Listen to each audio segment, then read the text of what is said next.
le MDG de TV mafuta sikeza ninga babino mère d'orchestre la grande dame quand to mesana wa pesa basango pe pesa conseil nzamba pambolela ngai bino na bo mesana nde to mesana ko pambola bino lisolo ale to sango lelo za ya mawa artiste na biso makombo ya Ali Sala artiste comédien Ali Sala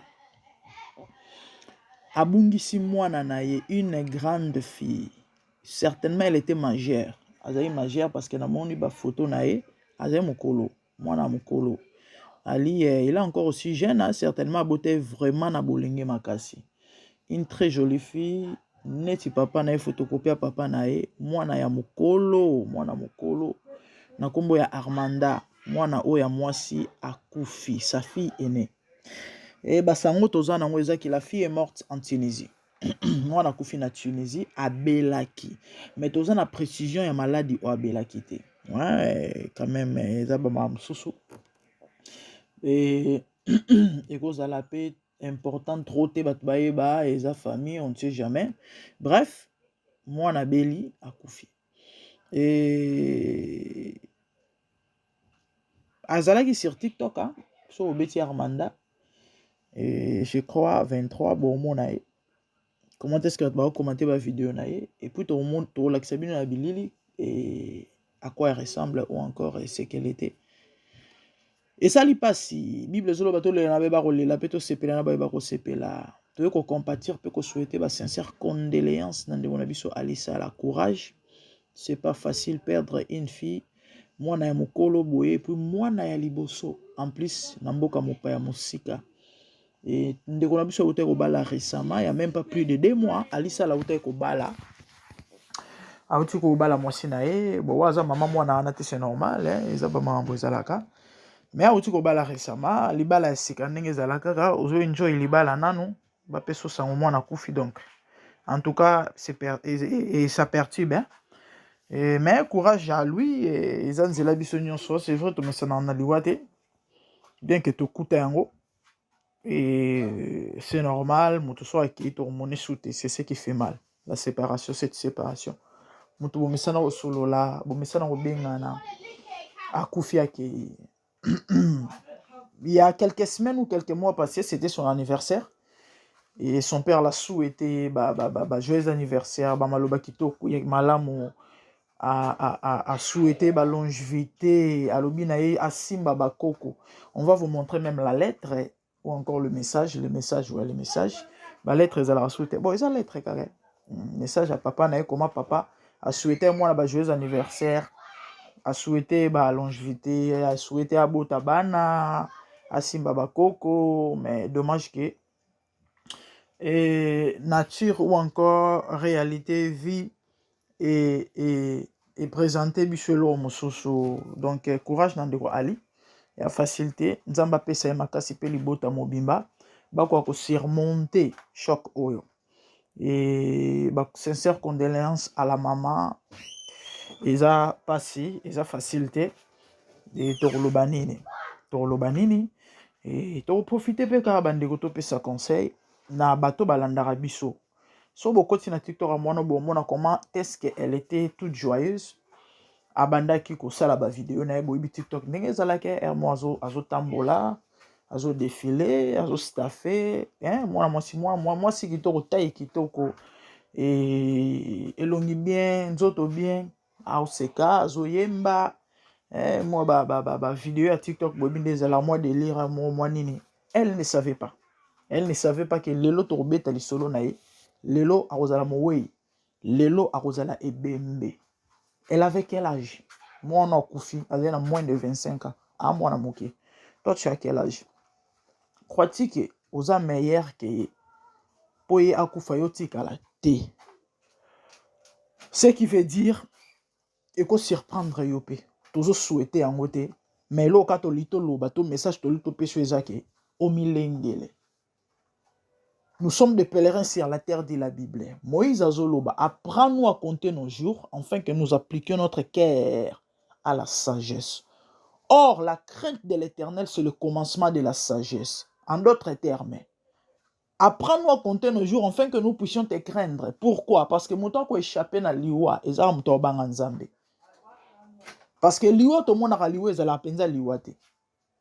liwa pona nzoto nzoto moto kufi mais molimo ekufi te ame no eke rendre compte ya vie oyo vivaki na se na moi ntango okufi kati na bonzambe okufi kati na kobanga nzambe oke na repos ya nzambe mais soki contrairement ya yango en tout cas oza pasi mpona yo bible ezoloba kuna y aura des pleurs et des grincements des dents ndeko na nga liwa ezalaka interpellation pour ton information selon Ecclésiaste 7 bible ezoloba na biso malamu mokolo ya kufa to pe esika ya matanga ki ya bisengo ya feti. Pourquoi? Parce que c'est la fin de tout homme et celui qui vit prend la chose à cœur. Qu'est-ce que cela veut dire? Prendre la chose à cœur. Tant on se présentait na esika ya liwa esengeli oloba milobela ke wa kufi oyo ngapelo beza tourna nga ekozala ndenge nene ndelo il faut bato ba mitunaka lorsqu'il s'agit d'une mort. Bamawa neti ya bato minene ya bamawa oyo il faut vraiment ezongisa bato mais malheureusement lelo congolais muta munene akufi mais ye kutu a profiter akende ndenge akesala délire akende kosala baventure kolinga basi kolakisa bilamba na place azwa conscience. Donc so toyokopesa sango oyo eza po tosouhaite to compatir na famille en même temps toloba na yo ozolanda ke et ton tour viendra. Oui, okimangote et milengele. Pour soko milengeli, en tout cas, ils ont un problème te. Liwa ezala liwa te pour la moto ana Yesu. Liwa au contraire, ils ont rendez-vous moko o moto kina écouta na Seigneur na ye. Yango bozo apôtre Paul aloba la mort met un gain. Aha. Pour na liwa eza utelo ka malamo, eza gain pour na, eza profit pour na. Pourquoi? Parce qu'il écoute avec son Seigneur. De même, il faut oluko bongisa. Ya. Éviter ba rando na bato, éviter ba problème. Lelo so liwe kutu na kati ya rando suka wapi yo. Lelo so ki liwe kutu yo na eta oza na ngwana yo moko miyebi. Tu fais comment? Obima na mbala bato. Obima na mwasi ya bato. Yo muto akope, kope ngo nini oyibaka. Yo muta mafinga TikTok esi eyeba yo. Soko che kamera ezaka po finga mama moninga, tata moninga, koko moninga, mobali moninga, mwasi moninga. Bon so liwe yekuti yo lelo. Tu n'es pas spécial. Tu n'es pas spécial. Oza l'épargner te tope oko échapper te mutu moko te. Oko échapper na liwa. So ipe liwa okufite yeba ke enlèvement e okuta yo.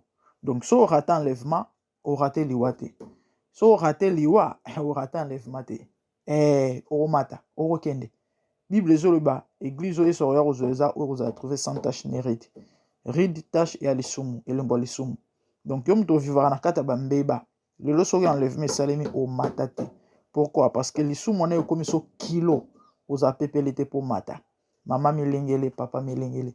Bandeko esali pasi, mais que voulez-vous? Eza mokili ya makambo ebonga to boti mwana koli omoni bakoko. Ye pe abokoli oya ye lobi pa moni pe bakoko na esala moi bien.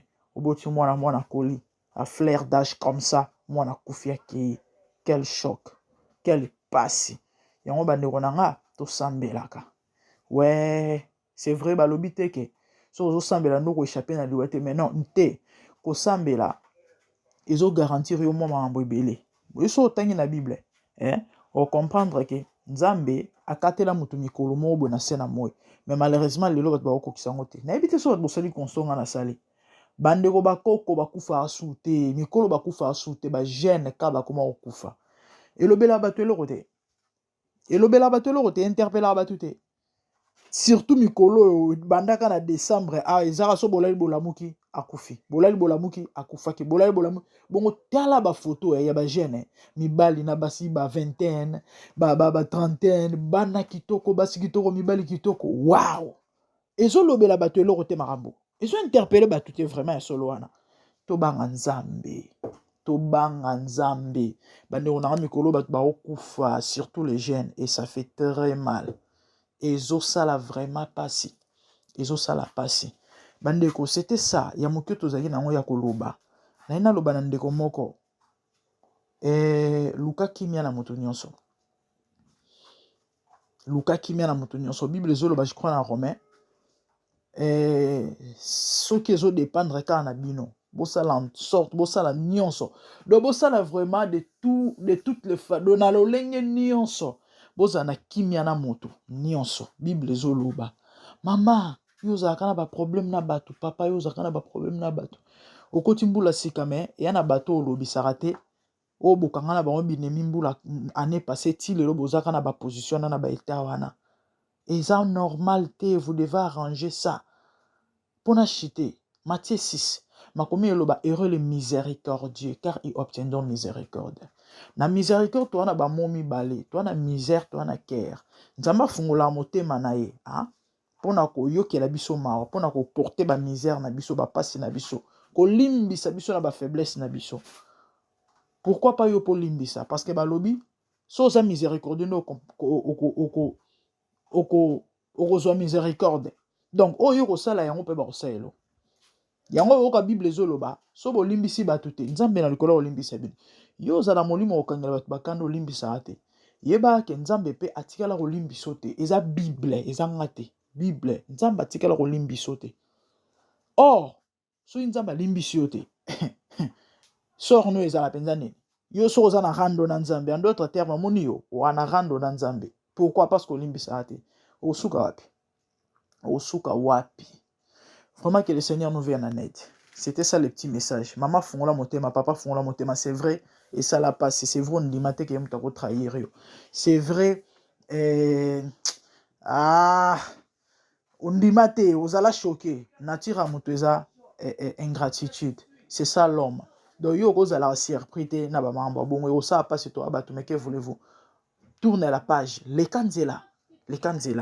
Nzamba pambolela ngai bino. Ezalaki toli kati na bonzambe avec Mère Dorcas la grande dame.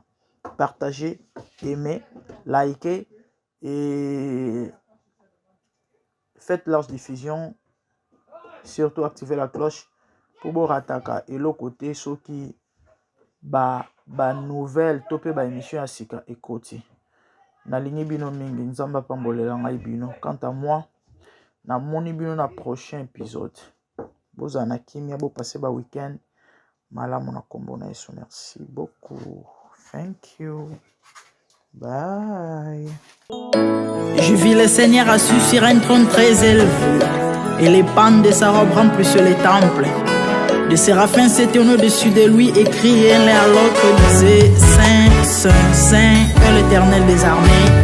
Toute la terre est pleine de sa gloire. Dans les cieux des cieux, là où vivent les rois, il y a des créatures qui l'adorent et les louent.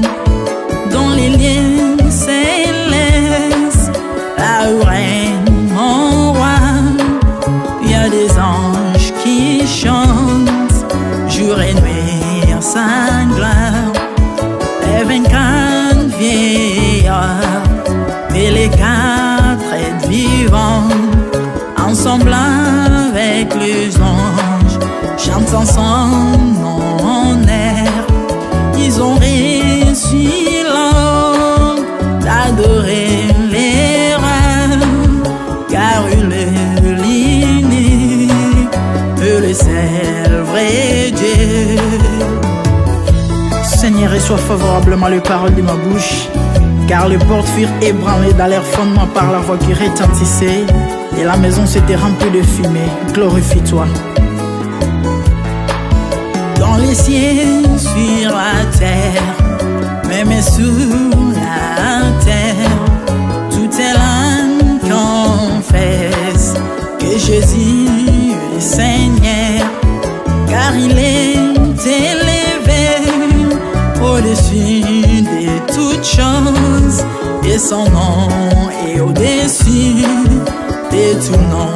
Jésus, je m'avance devant toi, oh mon Dieu, mon roi, unissant ma voix avec ceux des anges, en jetant un courant et des coups pleins de parfums odoriférants, nous rendons gloire.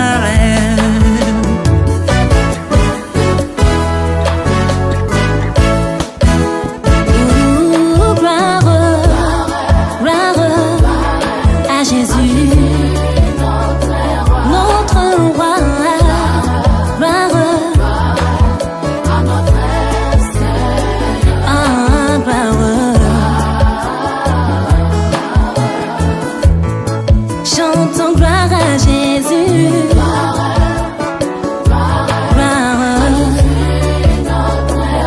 Notre Seigneur, gloire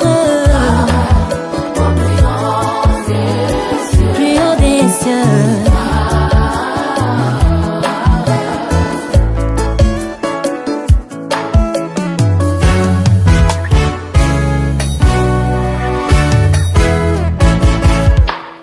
Il est beau d'annoncer les matins ta bonté. Voici mon sacrifice, la louange de ma bouche, les fruits de mes lèvres qui confessent ton nom en poussant des cris, car tes œuvres sont grandes. Bienvenue jour dans ta face, que mille ailleurs, car tu es mon soleil, mon bouclier, ma tour forte. Tu me donnes la force du bif, tu m'arroses d'une huile fraîche. On se plaît à contempler mes ennemis grâce à toi.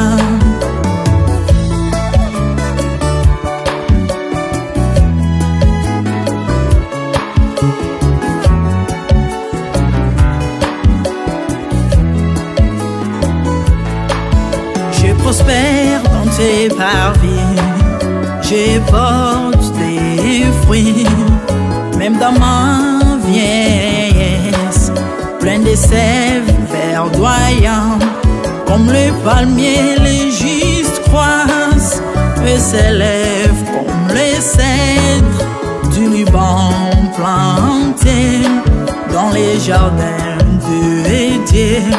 Dieu des vengeances s'élève pour venger mes ennemis. Il mettra la fin à la malice de leurs œuvres, car il est le Tout-Puissant, l'Éternel des armées, El Shaddai,